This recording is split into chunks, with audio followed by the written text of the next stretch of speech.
मराठमोळ्याचा वेध आणि आपुलकीची सेवा देणारे आपले न्यूज चॅनल एरळा न्यूज। स्त्री शिक्षणाचा पाया रचणारे थोर समाजसुधारक महात्मा ज्योतिराव फुलेंचे मूळगाव कडगुणला ब वर्ग दर्जा देण्याबरोबरच स्मारकासाठी पहिल्या टप्प्यातील 5 कोटींच्या निधीची घोषणा ग्रामविकास मंत्री जयकुमार गोरे यांनी केली आहे।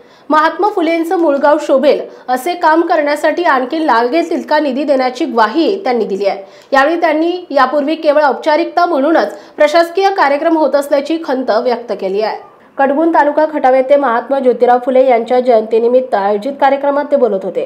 कार्यक्रमाला उद्योजक अंकुशभाऊ गोरे, तहसीलदार बाई माने, भाजप कार्यकारिणी सदस्य डॉक्टर प्रियाताई शिंदे, गटशिक्षण अधिकारी लक्ष्मण पिसे, नगराध्यक्षा रेश्माताई बनसोडे, संजय करपे, प्राध्यापक अमृतराव काळोखे, अनिल माळी, श्रीकांत बनसोडे, महेश खडके, प्रतापराव गोरे, सरपंच जयदीप गायकवाड, महात्मा फुले ट्रस्टचे अध्यक्ष बाळासाहेब गोरे, रघुनाथ गोरे, किरण गोरे, दत्तात्रय गोरे, प्रताप गोरे, अभिजित गोरे, प्रल्हाद काळोखे, पोलीस पाटील जयश्री गोरे, सौ सुजाता काळोखे, जितेंद्र गोरे, PS गायकवाड, प्राध्यापक प्रल्हाद गायकवाड, अर्जुनराव गायकवाड, दत्तात्रय गायकवाड, सूरज गोरे आणि ग्रामस्थ मोठ्या संख्येने उपस्थित होते। मंत्री गोरे पुढे म्हणाले, महात्मा फुलेंचे मूळ आडनाव गोरे, माझेही आडनाव गोरे, महात्मा फुलेंचे मूळगाव कडगुण, माझेही मूळगाव कडगुण। आजपर्यंत अनेकांनी या कडगुणच्या विकासासाठी आणि महात्मा फुलेंच्या स्मारकासाठी निधी देण्याच्या घोषणा केल्या, मात्र प्रत्यक्षात काय झाले माहीत नाही। कारण माहीत नाही, पण इथल्या शासकीय कार्यक्रमांचं मला निमंत्रण देणंही टाळलं जायचं। आता मात्र तसं होणार नाही। तुमच्या सर्वांच्या आशीर्वादाने मी ग्रामविकास खात्याचा मंत्री आहे। ग्रामविकास खात्याच्या माध्यमातून कडगुणला ब वर्ग देण्याबरोबरच महात्मा फुलेंच्या स्मारकासाठी पहिल्या टप्प्यात 5 कोटींचा निधी देण्यात आलाय। जितकी जागा उपलब्ध आहे त्या जागेला अनुसरून प्रस्ताव तयार करण्यात आलाय। आम्ही नायगावलाही 142 कोटींचा आराखडा मंजूर केला। कडगुणसाठी आणखी लागेल तितका निधी उपलब्ध करून देण्याची ग्वाही त्यांनी दिली। सुधीर गोरे यांनी प्रास्ताविक केले आणि अजित चव्हाण यांनी सूत्रसंचालन केले, तर प्रताप गोरे यांनी आभार मानले। या ठिकाणी अनेकदा महात्मा फुलेंचं मूळ गाव म्हणून या ठिकाणी अनेक त्यांच्यावर संशोधन करणारे, त्यांच्याबद्दल प्रेम असणारे लोक येतात। तेव्हा इथं आल्यानंतर काय बघावं, मूळ गाव म्हणून काय इथं समजून घ्यावं, हा खूप मोठा संशोधनाचा विषय आहे। गेल्या अनेक वर्षापासून प्रशासकीय शासकीय कार्यक्रम होतो, पण तो कार्यक्रम होत असताना एक औपचारिकता म्हणूनच हा कार्यक्रम झालेला मी आजपर्यंत बघितला आहे। कुठे DPDCने एखादा हॉल झाला किंवा छोटे मोठे कार्यक्रम झाले, त्यामध्ये काय झालं, पाठीमागच्या वर्षी मी आलो होतो त्यावेळी, त्याच्या अगोदर जेव्हा आलो अनेकदा तर शासकीय कार्यक्रमाला मी आमदार असताना सुद्धा मला निमंत्रणच दिलं नाही। मी यावाशी भावनाच कुणाची नव्हती, माहिती नाही असं काय घडत होतं। ते इथे घडत होतं, ते सावित्र्यांच्या भूमीमध्ये घडत होतं। परंतु या विषयावर मी जाणार, मी धन्यवाद देईन आदरणीय भैयाजींना। आता या भागाचं गेल्या 6 वर्षापासून नेतृत्व करतायत, आमदार म्हणून काम करतायत। आणि ग्रामपंचायत कार्यालयापासून चालत येत असताना जो रस्ता बघितला, आल्यानंतर गावाच्या विकासाची चाहूल लागते। कारण मी अनेकदा गावामध्ये आले, अनेकदा मी गाव बघितलंय। आज या परिसरामध्ये, या भागामध्ये किंवा या मतदारसंघामध्ये कर्तृत्व नेतृत्व आपल्या सगळ्यांच्या समोर पुढे येताना आपण बघतोय। त्याचं काम आपण बघतोय, पाण्यासाठी काम, पायाभूत सुविधासाठीचं काम, हे सगळं काम आपण बघतोय। काल रात्रीच माझा त्यांचा फोन झाला, ते मुंबईमध्ये आहेत म्हणून त्यांनी मला सांगितलं, तरी कार्यक्रमाला असतील म्हणून पण त्यांनी सांगितलं। पण या ठिकाणी येत असताना एवढ्या मोठ्या व्यक्तिमत्वाचं हे गाव, हे मूळ गाव, आणि मला सांगायला अभिमान वाटतो की महात्मा फुलेंचं मूळ आडनाव गोरे होतं, माझे गोरे आहे। महात्मा फुलेंचं हे गाव, मूळ गाव कडगुण,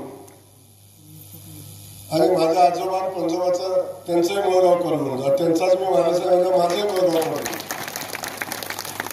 पण असं असलं तरी सुद्धा राजकारण समाजकारणात काम करत असताना अनेक लोक नातीगोती जोडून स्वतःची मती बनवण्याचा प्रयत्न करत असतात, पण ती काही परिस्थिती माझ्यावर आली नाही।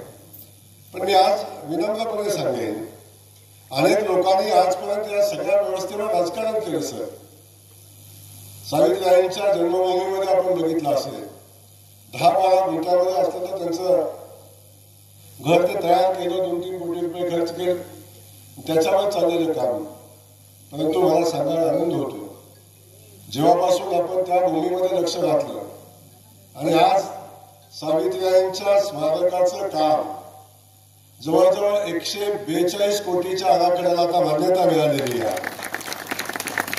अनेक स्फूर्तीस्थळ ज्या सावित्रीबाईंनी आमच्या लाडक्या बहिणींना आज मानाचं सन्मानाचं स्थान मिळवून दिलं, ही समाज व्यवस्था आणि समाज व्यवस्थेमध्ये असलेल्या अनिष्ट रूढींना संपवण्याचा घाट त्यांनी घातला. तेव्हा प्रचंड संघर्ष केला, प्रचंड हालापेष्टा भोगल्या, पण आपल्या ध्येयापासून कधी विचलित झाला नाही. त्या सावित्रीबाईंचं स्मारक आज आम्ही जवळजवळ 142 कोटीचं स्मारक बांधतोय, याचा मला मनापासून सांगितलं. त्याच पद्धतीने आनंदमध्ये आपण बघितलं असेल, अनेक लोक मोठी झाली, राजकारणामध्ये मोठी झाली, त्यांची नावं घेऊन मोठी झाली, सामाजिक नाव घेऊन मोठं झालं, परंतु आज समाजाची स्फूर्तीस्थान ऊर्जास्थान मोठं करण्याचं काम आजपर्यंत कधी झालं नाही. पण आज सांगायला पुन्हा आनंद होतो. आदरणीय देवेंद्र फडणवीस साहेबांच्या नेतृत्वाखाली आम्ही काम करतो. सावित्रीबाईंच्या स्मारकाला आम्ही पैसे मागितले, त्यांनी ते मान्य केले. सावताबाबांच्या आनंदला पैसे मागितले, तिथे 100 कोटी रुपयाच्या आराखड्याला मान्यता दिली, त्याला अवर्ग देवस्थानचं अवर्ग क्षेत्राचा दर्जा दिला. त्याच्या भूमिपूजनाला आम्ही लवकरच जातो. आणि हे होत असताना पाठीमागच्या वर्षी इथली चर्चा आपली झाली होती आणि या ठिकाणी सर आपण सांगितलं की भाऊ काहीतरी झालं पाहिजे, आता काहीतरी घडलं पाहिजे. आणि आमची महेशजींची चर्चा झालेली आहे. ते या भागाचे आमदार आहे आणि मी आता ग्रामविकास खात्याचा मंत्री आहे. तुमच्या सगळ्यांच्या आशीर्वादानं, सावित्रीबाईंच्या आशीर्वादानं आणि आपल्या भारतीय जनता पक्षानं आदरणीय देवेंद्रजीने मला राज्याचा मंत्री म्हणून आपल्या सगळ्यांची सेवा करायची संधी दिली. तो पण ग्रामविकास खात्याचा मंत्री.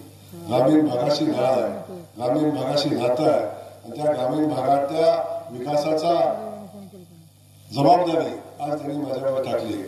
आणि हे सगळं करत असताना या महात्मा फुलेंच्या मूळ गावामध्ये महात्मा फुलेंचं चांगलं असं एक स्मारक व्हावं, या ठिकाणी ही भूमी विकसित व्हावी, अशा पद्धतीची भूमिका अनेक वर्षापासून माझ्या मनामध्ये होती. परंतु सगळे स्पीड ब्रेकर कधीतरी निघून जातात. सगळे अडथळे होते. आता सगळे अडथळे आपोआप गेलेले आहेत. आता आम्हाला काय करायची गरज राहिलेली नाही. तर सगळे स्पीड ब्रेकर नियतीने घाललेले आहेत आणि आता चिंता करायचं काम नाही. मी आराखडा करण्यासंदर्भात जिल्हा परिषदेला सूचना दिल्या होत्या, माझ्या गरज बसलेल्या आहे.